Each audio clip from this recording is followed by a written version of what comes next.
जय श्री राम भाइयों, जय श्री हनुमान। प्रभु श्री राम का वो भक्त जिसका नाम अपने बच्चों को नहीं देते हैं लोग। भाइयों, अपने बच्चों का नाम चुनना एक धार्मिक प्रक्रिया है। पुराने समय से लोग अपने बच्चों का नाम राम, कृष्ण, लक्ष्मण, भरत, शत्रुघ्न, कन्हैया, गोपाल आदि इत्यादि नामों पर रखते आए हैं, क्योंकि नाम का सीधा असर अपने बच्चे के भविष्य और भाग्य पर पड़ता है। राम, कृष्ण, लक्ष्मण के नामों पर तो हर कोई अपने बच्चे का नाम रखता है, लेकिन कुछ नाम ऐसे भी हैं जो लोग अपने बच्चों को उस नाम की संज्ञा नहीं देते हैं। उसमें से कुछ ऐसे भी नाम हैं जो भगवान के भक्त हैं और बड़े भक्त हैं। आइए आपको उसी सब में से कुछ नाम गिनाते हैं जो नाम लोग अपने बच्चों को नहीं देते हैं। जानने से पहले मैं ब्रजेश पाठक आप सभी राम भक्त एवं श्री हनुमान जी के भक्त गणों को अपने YouTube चैनल पर हार्दिक स्वागत करता हूं और एक निवेदन करता हूं कि पहली बार चैनल पर कथा प्रसंग में भाग लिए हैं तो कृपया करके चैनल को सब्सक्राइब कर लीजिए और बेल आइकन पर प्रेस करके ऑल पर सेट कर लीजिए, जिससे कि नोटिफिकेशन के द्वारा दिन के 1 से 2 बजे के बीच प्रतिदिन प्रभु श्री राम और इनके भक्त श्री हनुमान का रहस्यों भरा रोचक प्रसंग आप तक तुरंत पहुंच सके। भाइयों, एक बार मन चित्त शांत करके प्रभु श्री राम को मन ही मन स्मरण करके कथा को आगे बढ़ाने में मदद करें, क्योंकि कथा प्रसंग तभी सुनाने में आनंद आता है जब सुनने वाला श्रोता भी ध्यान से सुनकर आनंद लेता है। कहते हैं न, भक्त नहीं तो भगवान नहीं, भगवान नहीं तो भक्त नहीं। इन दोनों का अनाश्रय संबंध है, जिस संबंध से भगवान भी खुश होते हैं और भक्त भी खुश हो जाते हैं। भाइयों, चलिए चलते हैं जहाँ इस प्रसंग को छोड़कर आए हैं कि वह कौन से ऐसे नाम हैं जो लोग अपने बच्चों का उस नाम से नामांकन नहीं करते हैं। ऐसे बहुत सारे भाई लोग हैं हमारे जो इस बात को जान रहे हैं कि वे नाम यदि भगवान के भक्त का भी नाम है तो लोग अपने बच्चों को वह नाम नहीं देते हैं। भाइयों, कभी भी लोगों को कंस, रावण, हिरण्यकश्यप, कुंभकर्ण, मंथरा, घटोत्कच, शकुनी, मेघनाद, धृतराष्ट्र, दुर्योधन, दुशासन और विभीषण ऐसे बहुत सारे नामों को अपने बच्चों के लिए भूल कर नहीं चुनते देखा होगा, क्योंकि ये नाम निगेटिव ऊर्जा देते हैं और इनका अर्थ भी ठीक नहीं होता है। इसलिए लोग ऐसे नामों को अपने बच्चों के लिए चुनने से बचते हैं।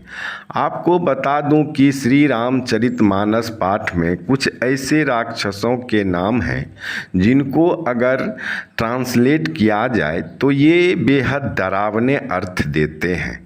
ऐसे में भला कोई माँ बाप क्यों चाहेगा कि उसके बच्चे का नाम राक्षसों के नाम पर हो। इस कारण लोग इन सब नामों को अपने बच्चों का नाम नहीं देते हैं।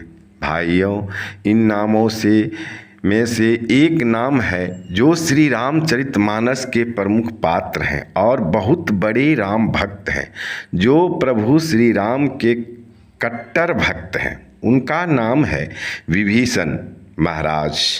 आइए इनके भक्ति के बारे में कुछ खास बातें जानते हैं और नोट करते हैं इनके भक्ति का विवरण। नंबर 1, विभीषण राक्षस कुल में पैदा हुए हैं, लेकिन वे धर्मपरायण थे और खुद को ब्राह्मण मानते थे। नंबर 2, राम भक्त विभीषण ने ब्रह्मा जी से वरदान मांगा था कि वे हमेशा धर्म के मार्ग पर चले।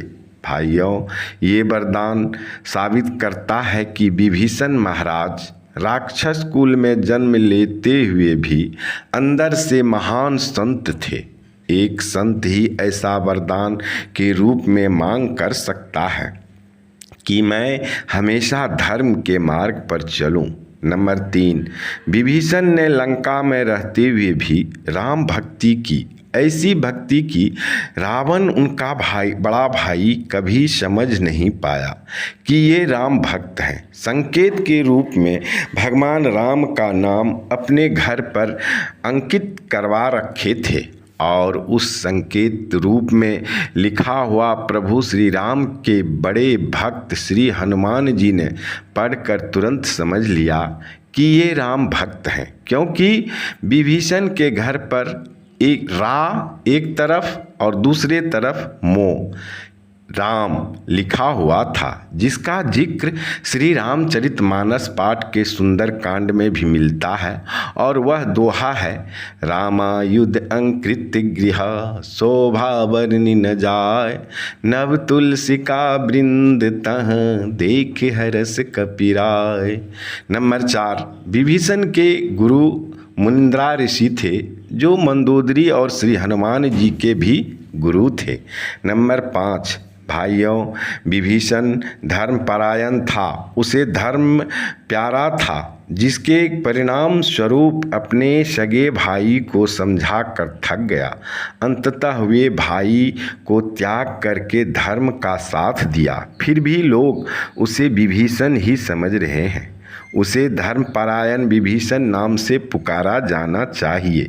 गांव में लोग छोटी छोटी बातों पर यह कटाक्ष कर देते हैं कि घर की भेदिया लंका दाहे, पर इस कहावत को मैं पर्सनल तौर पर अपने ज्ञातव्य और ज्ञान जो कि प्रदान किए हैं श्री हनुमान की तरफ से गलत मानता हूँ। यहाँ इस शब्द को सुधार करते हुए बोलना चाहिए। ध्यान दीजिएगा कि धर्म की भेदिया लंका दाहे। हाँ भाइयों, ध्यान से सुनिएगा, घर की भेदिया नहीं, धर्म की भेदिया लंका दाहे। यहाँ घर मत लगावें, यहाँ धर्म लगावें, क्योंकि विभीषण धर्म परायण थे और प्रभु श्री राम के बहुत बड़े भक्त थे। तभी तो श्री हनुमान जी उनके घर पर गए थे और उन्हें जागने की प्रेरणा दी, नींद से जागने की प्रेरणा प्रदान की थी। और जब दो राम भक्त का मिलन हुआ तो उस समय का प्रसंग अति रोचक और ज्ञानवर्धक है, जो कि रामचरितमानस पाठ का सुंदर कांड इस प्रसंग का साक्षात गवाह है। दोनों भक्त राम भक्ति में ऐसे लीन हुए कि दोनों के आँखों से आंसू का धारा प्रवाह चलने लगी। विभीषण महाराज श्री हनुमान जी से कहते हैं कि हमें ऐसे कुलीन वंश और योनि में जन्म दिए कि हम उसी प्रकार जी रहे हैं जैसे दांतों के बीच में जीभ रहता हो। श्री हनुमान जी बड़ी ध्यान से सुनकर जवाब देते हैं, हे विभीषण, हमें तो प्रभु ऐसे योनि में जन्म दिए हैं कि मनुष्य यदि हमारा इस योनि का नाम सुबह ले ले तो उन्हें पूरा दिन भोजन नसीब नहीं होगा।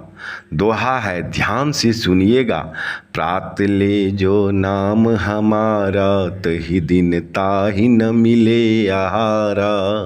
भाइयों, इन दोनों भक्त का मिलन कैसे प्रभु श्री राम कराते हैं, सब भगवान की कृपा होती है।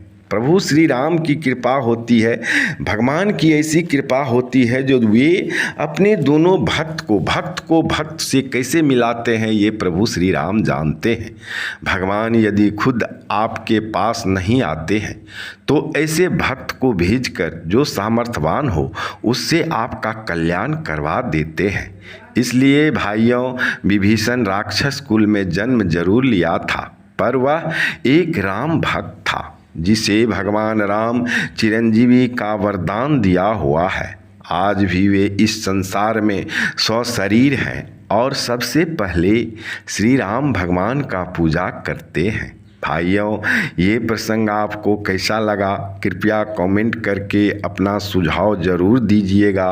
अच्छा लगा हो तो अपने दोस्तों भाइयों को शेयर करके कमेंट लाइक ज़रूर करने बोलिएगा, जिससे अपने सनातन धर्म के बारे में सभी जान सके आज अज्ञानतावश अपने सनातन धर्म को नहीं जानने से दूसरे धर्म के लोग हमारे सनातन हिंदू भाई को गुमराह करके अपने धर्म का दुहाई देकर अपने धर्म की पाठ पढ़ाकर धर्म परिवर्तन करा देते हैं। इसलिए अपने धर्म के बारे में जानकारी रखें ताकि आप किसी को बता सको।